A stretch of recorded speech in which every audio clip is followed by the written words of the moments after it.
Good morning, students. Today we are going to learn about subject-verb agreement. Okay, so what do we mean by subject-verb agreement?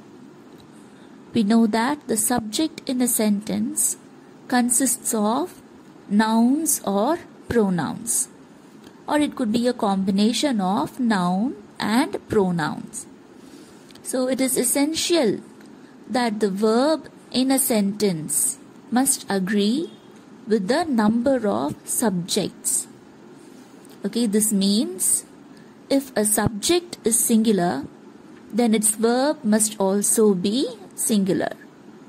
And if the subject is plural, then its verb must also be plural. Okay, if we mix this up, then we will end up with grammatically incorrect sentence. There are many rules prescribed to follow when it comes to subject and verb agreement. It varies somewhere between 11 and 17 rules in total. Okay, for today's video, we'll be looking at only 5 of those rules. It is essential that we keep these rules in mind when we write or speak. So the first rule is, when the subject of a sentence is composed of two or more pronouns connected by and, use a plural verb. Not just pronouns but also nouns. Okay, let's look at the example. For example, she and her friends are at the fair. Here we can see that the subjects she and her friends are connected together by the conjunction and so we can conclude that this is a plural subject scenario, therefore resulting in a plural verb are. Okay, another example. Chocolate and ice cream are her favorite junk food.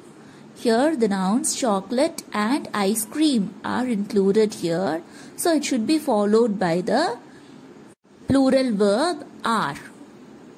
Okay, so moving on to the second rule. When two or more singular nouns or pronouns are connected by or nor, we must use the singular verb. So let's look at the example. The book or the pen is in the drawer. When we look at this sentence, we can see that here the book is separate and the pen is separate. They are giving you only a viable option, a possibility that there is a high chance that either the book or the pen is in the drawer. Either one or only will be inside the drawer. So they are giving you, they are focusing on only one object to be inside the drawer. And so we are using the singular verb is there. Okay, let's look at the second example. Mount Road or Mylapore is the usual route. Here they are giving you a possibility of two routes, among which they will be choosing only one. They will be using only one route as the one route. Okay, they will either use the Mount Road or the Mylapore. It may switch. They might switch between these two routes only. But when you are going out or when they use that particular route, only one route could be used. It's either Mount Road or Mylapore, and therefore we are using the singular verb is there. So moving on to the third rule. When a compound subject contains both a singular and a plural noun or pronoun joined by or nor, the verb should agree with the part of the subject that is nearer to the verb. Okay, what do you mean by a compound subject? Let's look at the first example. The boy or his friends run every day. A compound subject is a subject that has two simple subjects in it, and it will be usually joined together by the words and, or they might even have commas in between the subjects, simple subjects. Simple subjects are nothing but individual nouns and pronouns. Okay, so in the first example we have the boy or his friends. Here there are two simple subjects. The boy is the first simple subject and his friends is the second simple subject. These two subjects are connected together by the word or, and or is a word of possibility. Okay, the boy or his friends run every day. Now this rule teaches us that if the sentence has a compound subject in it and if it is joined together by the word or, then the verb must take on the form of the nearest simple subject it is placed next to. Okay, so in the first example, his friends is the subject to which the verb run is placed next to. If you look at that carefully, his friends is a plural subject and run is a past participle which usually comes along with the plural form of the subject.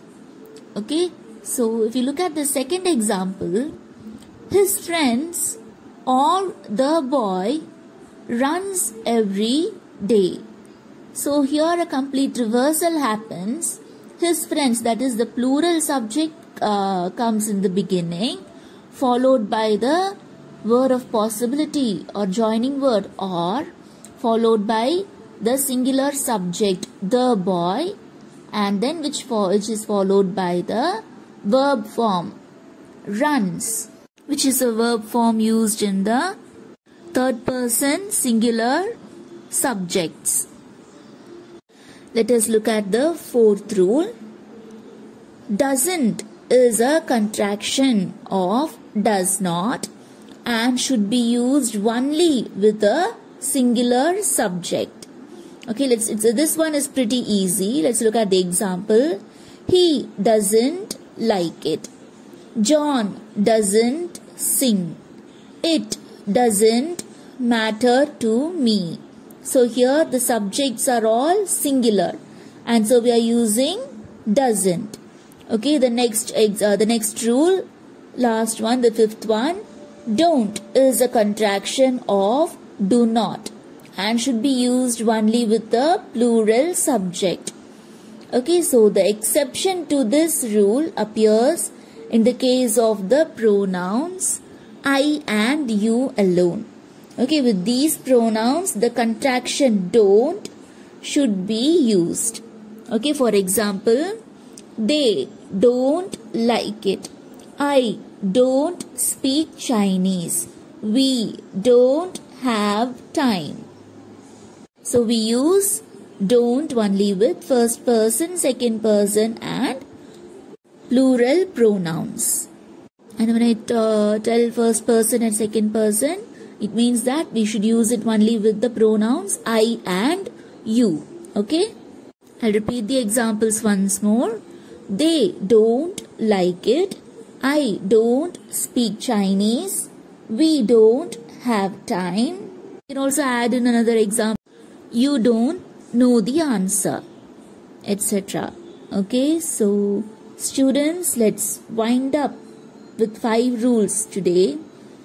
And we'll discuss this in detail on the next Zoom class. Okay, it will be far more effective if we do it on Zoom class rather than a monotonous video.